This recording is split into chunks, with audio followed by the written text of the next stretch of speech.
The unsolved disappearance of Ray Gricar is one of the most shocking and confusing true crime cases in Pennsylvania history. Once a well-respected district attorney, Ray Gricar would suddenly and tragically go missing in 2005 after taking a drive to clear his head after a long week at work.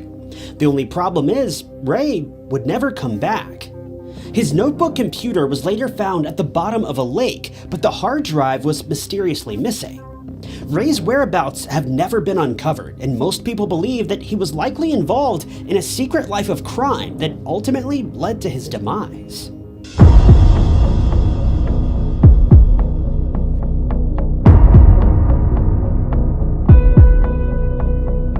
The story of Ray Gricar has been requested dozens of times over the years, so I figured I'd do a deeper dive into Ray's disappearance this week. And by the way, if there's any other stories you'd like me to cover, just let me know in the comments. Most of the topics I cover are recommendations from you guys, so I'm always looking for suggestions. The story of Ray Gricar may seem a bit boring and rather mundane at the beginning, but that's how some of the greatest true crime stories start out, making the crimes even more bizarre and unexpected. Ray was never a guy that you would expect to go missing under such mysterious circumstances, and his early years are certainly telling of this.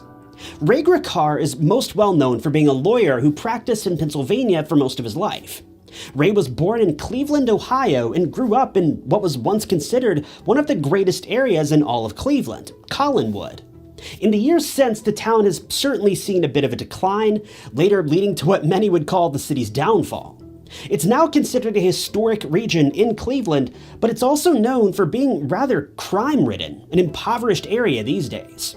As of 2020, the area is home to around 26,000 people, but the median income is just 27,000, with a population that's around 10% Caucasian and 85% African American. Considering Ray grew up during the glory days of this area, he was quite privileged as a teen and a young adult, eventually attending a well-to-do Catholic school in Gates Mills.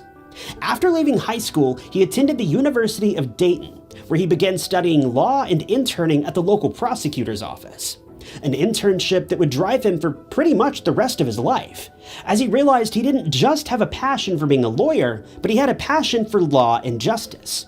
Now, that may sound kind of redundant, but you've got to realize there's a big difference between being a criminal lawyer and being a criminal lawyer. And it seems like most lawyers fall into the latter category these days. Sorry for any lawyers who may be watching this, but you and I both know that's just the honest truth. If we fast forward a bit, Ray finished up his schooling and internship programs, and a few years later, eventually accepted a job at the county prosecutor's office in Cuyahoga County, Ohio, specializing in homicides. By 1980, Ray had made his way to Pennsylvania in order to be with his newfound wife, who'd recently accepted a job at Penn State University. But in a shocking move to many of his family members and peers, Ray decided to quit his career as a lawyer and prosecutor entirely, opting to become a stay-at-home father to his children. If Ray was anything, he was a great father and a great husband. No one has ever spoken ill about his family or his home life. He was a man who seemed to have put his family first in all of his endeavors, so it made things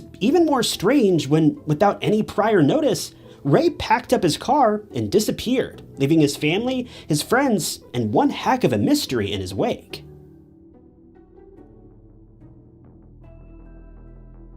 While Ray was enjoying his life at home, raising his children and tending to family matters, his new lifestyle didn't last too terribly long before Ray got an itch to begin working again. He was soon contacted by David E. Grime, who worked with the Centre County District Attorney's Office in Pennsylvania. David had heard great things about Ray, so he made him an offer that he couldn't refuse, leading Ray to begin working again, accepting a new position as the Centre County District Attorney. This took place around 1985, when the former district attorney had decided not to run for re-election, paving the way for Ray to swoop in and claim the election by a margin of just 600 votes.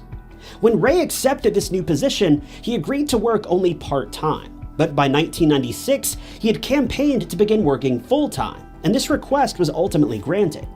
The people of Pennsylvania loved Ray, re-electing him in 1989, 1993, 1997, and 2001. But it was around 1998 when Ray's relationship with the public began to sour a bit. Even though he managed to get re-elected in 2001, his election wasn't without its share of controversy. In 1998, news began to break about the Penn State assistant football coach Jerry Sandusky. For any of you who may not be aware, Jerry Sandusky is a name that's now gone down in infamy in the world of football. While Jerry may have been a great coach in his own right, he had many dark secrets that he was hiding behind closed doors. 52 secrets to be precise. Jerry had been putting on a front that he was a family man and all around a nice guy. But as it would turn out, he had been accused by countless young boys of, well, you can fill in the blank, but he had a thing for them. In 2011, he would be convicted of 52 counts of violations against minors. He was sentenced to serve between 30 and 60 years in prison. But now, you may be wondering how all of this pertains to Ray Gricar. As it would turn out, Ray had allegedly known about these crimes all the way back in 1998, and Ray was asked to press charges against Jerry, but he refused. According to Ray, there simply wasn't enough evidence against Jerry at the time, so he let the case slide. Now, in the years since, the details of this situation have faded a bit, so I can't say for sure whether or not Ray was in the wrong here. After all, it wouldn't be the first time an attorney's let things slide, especially when there may or may not have been under-the-table money involved. Mind you, this has never been proven, but a scumbag is a scumbag, and I wouldn't put anything past Jerry Sandusky. But I haven't found any reason to suspect that Ray was wrong in his claim that there simply wasn't enough evidence against Jerry at that particular moment. We know that the crimes were going on, that much is obvious, but if there isn't enough evidence for a conviction, then there's no reason to begin a lawsuit that's guaranteed to fail from the get-go. Thankfully, the evidence against Jerry mounted over the years and he was finally sent to prison. But for many people, this raised concerns about Ray Gricar's integrity. Some people even believe that this may have been what led to Ray's eventual disappearance. Maybe it was vengeance by one of the parents of the victims. Some believe that Ray didn't disappear of his own accord. They believe that he was kidnapped.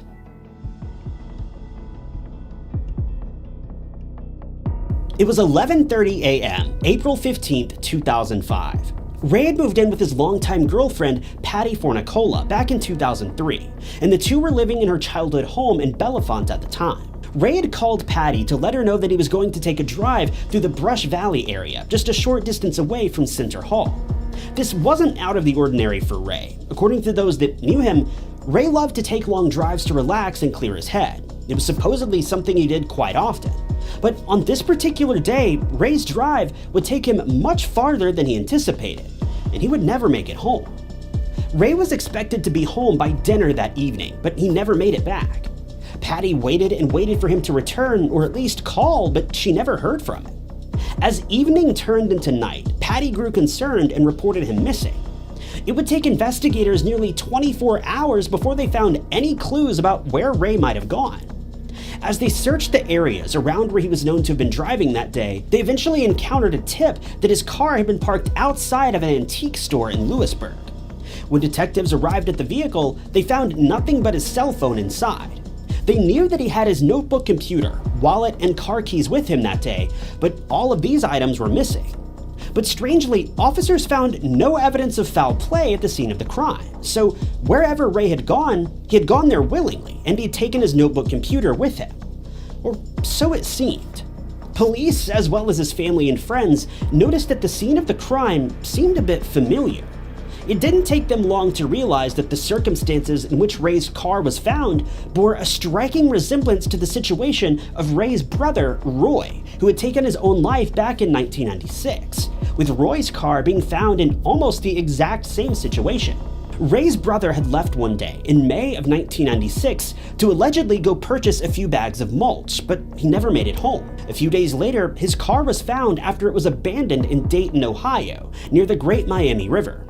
Roy had reportedly taken his own life by jumping off of a bridge into the lake after suffering from years of depression. Ray's car was found parked very close to the Susquehanna River, so police naturally suspected Ray may have ended up taking his own life as well. This led them to conduct a very thorough search of the river, but they found no signs of Ray or any of his belongings.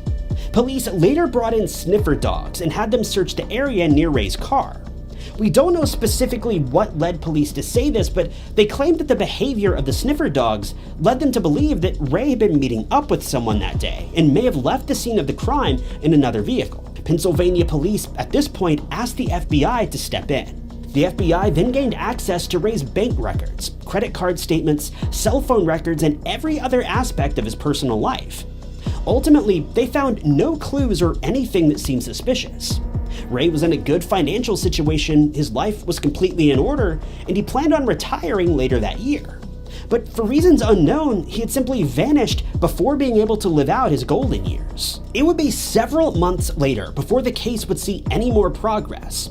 By July 30th, a group of fishermen had been traveling down the Susquehanna River when they came across a notebook computer at the bottom of the water, located just beneath a bridge that separated Lewisburg and Milton. And I believe this is the same bridge that was within walking distance of Ray's car, the bridge that police initially feared he may have jumped from, but don't quote me on that. Police showed up to collect the notebook computer, but they found that the hard drive was missing. Now, this is interesting for two reasons. The most obvious reason is that it appears as though something was on the hard drive that someone either wanted access to or wanted it destroyed. As it would turn out, in the months leading up to Ray's disappearance, he'd spoken with several people inquiring about how he could erase his hard drive so that none of his information could be found or tracked. When Patty told police about this, she revealed that his search history on their home computer had alluded to some rather suspicious activity. He had searched how to fry a hard drive, as well as how to wreck a hard drive and even water damage to notebook computer. Mind you, these searches took place just a few weeks to months before he disappeared.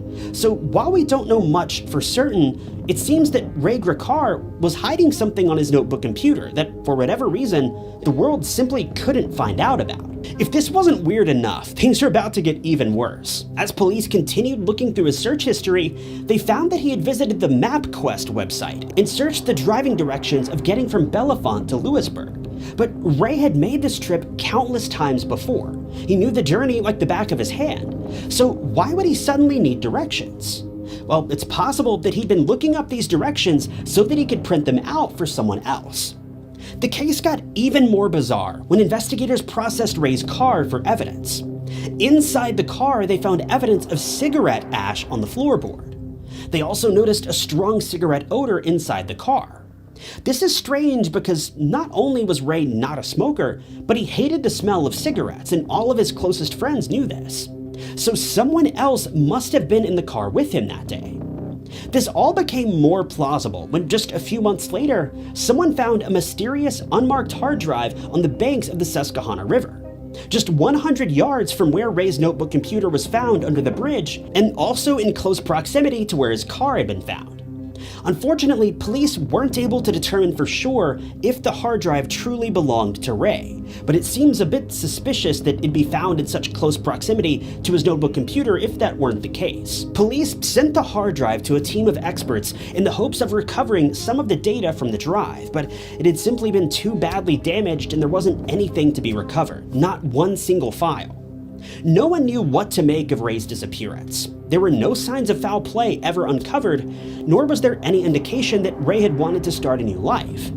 After all of his money had been left behind untouched in his bank accounts. He made no plans to go anywhere other than visit Lewisburg that day, and it seems strange that if he wanted to vanish and leave no trace behind, that he would call his girlfriend and tell her about the upcoming journey. If he wanted to dip and run, he would have just done that without saying a word. Despite all of this evidence that proves otherwise, the Gricar family believed that Ray most likely met with foul play that day, and I'll be honest, I tend to believe them. It's far too much of a coincidence that police found evidence that he'd printed out instructions for a journey that he'd taken many times before, and later found cigarette ash in his car, as well as the sniffer dogs that believed that he left the scene of the crime in another vehicle. That just doesn't add up unless there was someone else involved. This all came to a head when a former district attorney and close friend of Ray spoke out in the months after Ray's disappearance. This friend came forward and explained that he'd recently been contacted by a prison inmate. This inmate, whose name has never been released, claimed that he had been cellmates with a man who claimed to have been involved in Ray's disappearance. The inmate claims that his cellmate openly confessed to taking Ray's life and had no problems talking about the crime. The cellmate supposedly wanted to take Ray's life because Ray had been the one who landed him in prison. The cellmate wanted revenge. He says that he claimed Ray's life in Lewisburg that day, then dumped his body on hunting grounds just outside of Lewisburg. The only problem was, police found no reason to believe that this story is true. They claim that they have no evidence pointing to foul play, even after all these years. The district attorney believes that the inmate is telling the truth, but that police simply won't follow up on the lead well enough. But if this is true, and the cellmate did take Ray's life that day, then why was his laptop found in the river? And why was the hard drive removed and thrown in a different location? And what about the cigarette ash in his car? Truth be told, we simply don't know what happened to Ray Gricar. Many people believe his disappearance may have had something to do with his unwillingness to charge Jerry Sandusky back in 1998, but there's no evidence to suggest that there's any relation here. Literally nothing. In the end, Ray Gricar was legally declared deceased in 2011. So what happened to him? Well, we may simply never know. Thanks for tuning in to this week's episode of True Crime Stories. If you liked this video and want to see more, be sure to subscribe and hit that like button below. Also, leave me a comment and let me know your thoughts or theories about Ray's disappearance. I personally believe that there's a chance that this anonymous inmate may have been telling the truth all those years ago, but that still doesn't explain all the loose ends, and there's simply not enough evidence to confirm this, so let me know what you think. But with that, I thank you guys for watching. My name is Ty Knotts, and I'll catch you guys in the next video.